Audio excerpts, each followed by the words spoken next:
அன்பர்கள் அனைவருக்கும் என்னுடைய முதற்கண் வணக்கத்தை தெரிவித்துக் கொள்கிறேன்.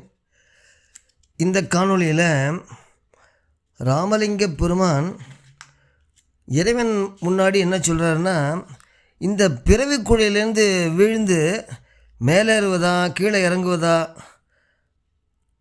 அப்படின்னு இல்லாமல் இந்த இடைப்பட்ட வாழ்வில் வருந்துகின்ற நிலைமையை சொல்லி முறையிடுறார். அதுதான் இந்த பாட்டு. இந்த பாட்டை படிக்கிறேன், அதன் பிறகு பொருள் சொல்லலாம். ஏறுகின்றேன் இழிகிலேன் நடு நின்றேன், ஏறுகின்றேன் இழிகிலேன் நடு நின்றேன், பவம் என்னும் அக்குழியில் தெருகின்றேன், சிக்கன சிவனே செய்வதென்னை,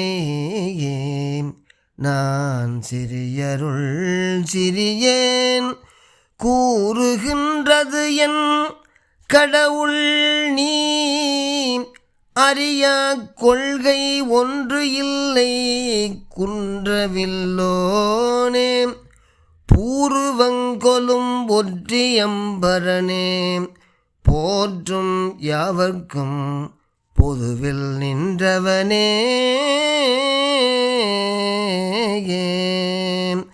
அப்படின்னு சொல்கிறாரு. என்னன்னு சொல்கிறாருன்னா, அதாவது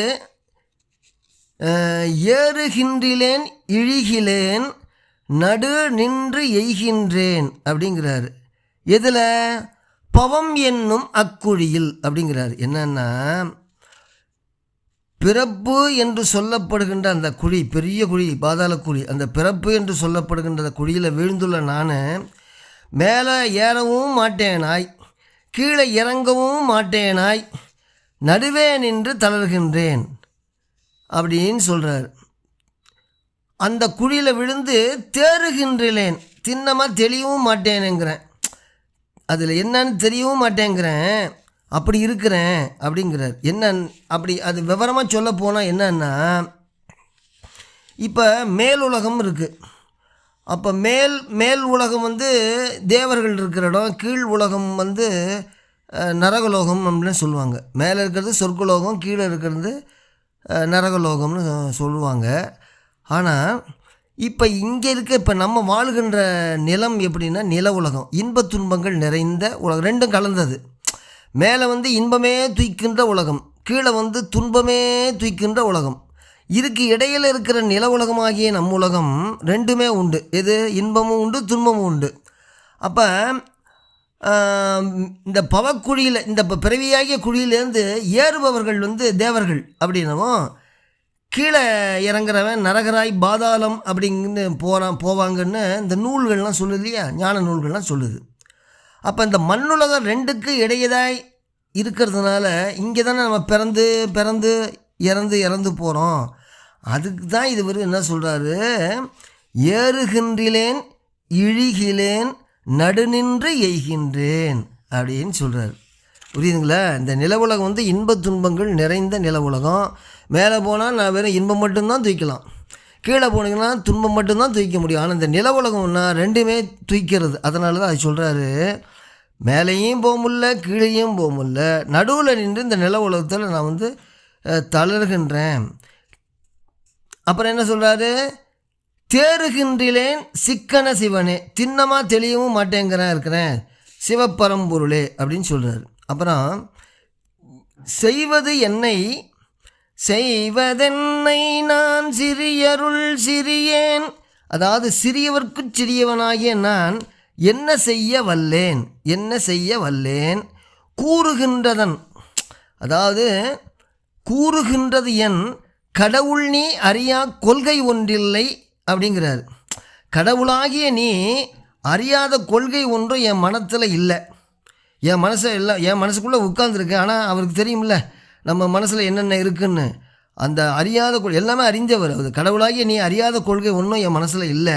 அதனால் வேறு நான் கூறக்கூடிய என்ன இருக்குது, நான் சொல்லக்கூடியது என்ன இருக்குது, கூறுகின்றதன் கடவுள் நீ அறியா கொள்கை ஒன்று இல்லை குன்றவில்லோனே. மேருமலையை வில்லாக கொண்டவனேன்னு அர்த்தம். மேருமலையை வில்லாக கொண்டவனே அப்படின்னு சொல்கிறார். மேருமலையை ஏன் வில்லா அவன் கொள்கிறான்னா, அந்த 3 பேர் 3 அரக்கர்களை அவன் கொல்றார். இறைவன் என்ன பண்ணுறாரு,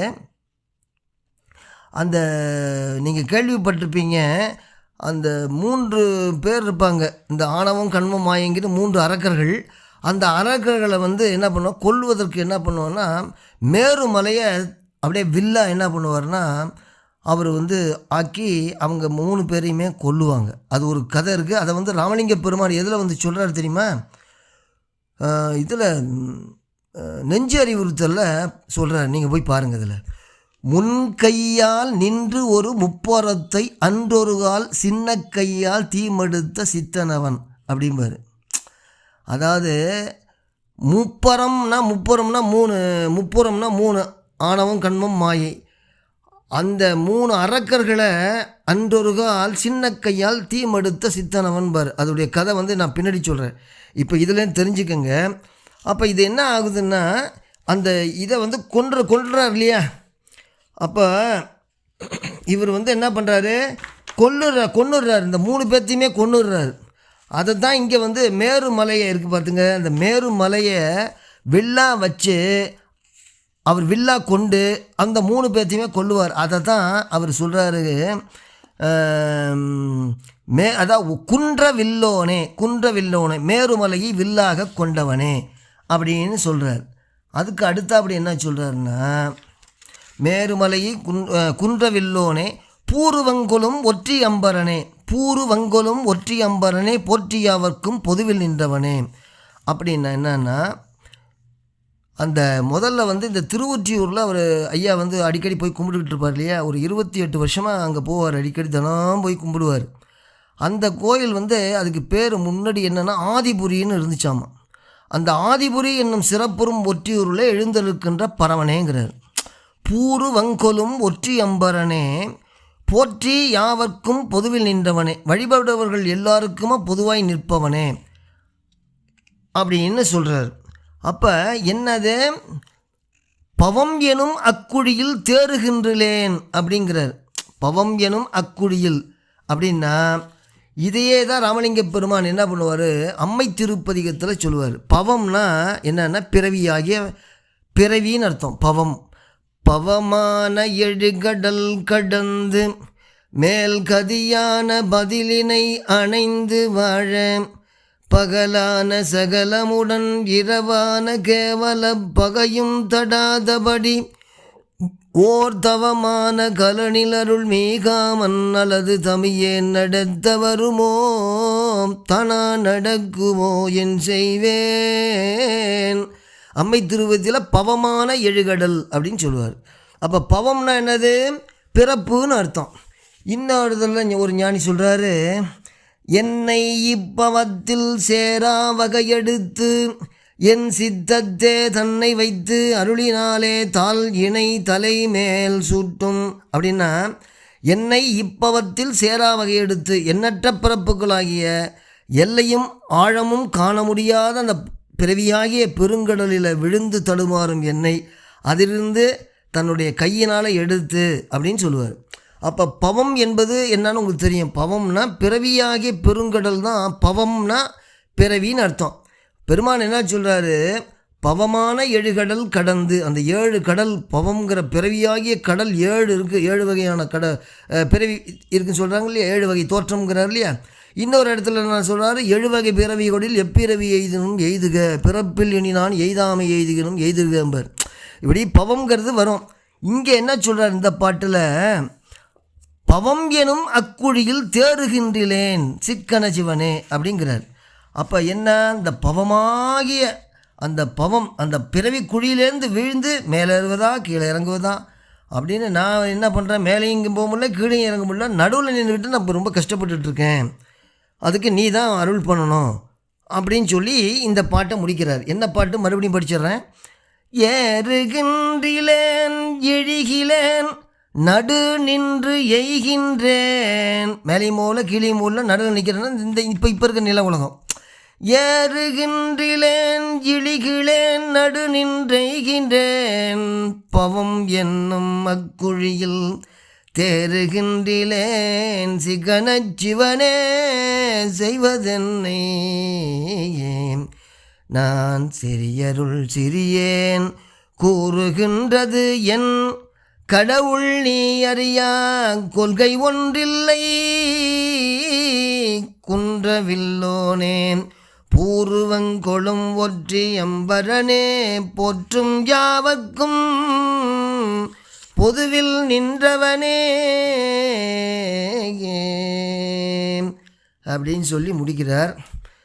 அப்போ நம்ம என்ன அது இந்த பிறவியாகி பெருங்கடல் நீந்தணுமா வேணாமா? பிறந்துக்கிட்டே இருக்க வேண்டியதுதானே. அப்போ நீங்கள் செய்கிற வினைகளை வெட்டணும். இருவினை இன்பதுன்பத்து இவ்வுயிர் பிறந்து இறந்து வருவது போவதும் தரவையோடு தராவதி போலன்னு இன்னொரு ஞானி சொல்லுவார். அப்போ இருவினைகளினால் தீவினை நல்வினை எனும் வன்கயிறு, அந்த தீவினை நல்வினை எனும் வன்கயிறு தான் உங்களை பிறவிச்சூழலில் அகப்பட்டு முடிச்சுக்கிட்டு இருக்கோம். அப்போ பிறவிச்சூழல்லேருந்து விடுபடணும்னா இறைவனுடைய திருவடி வேணும். அதை தான் இவர் வேண்டார் அப்படின்னு சொல்லி இந்த காணொலியை முடிச்சுக்கலாம். அடுத்த காணொலியில் இன்னொரு பாட்டு சொல்லி அதனுடைய விரிவுரை சொல்லலாம். வணக்கம்.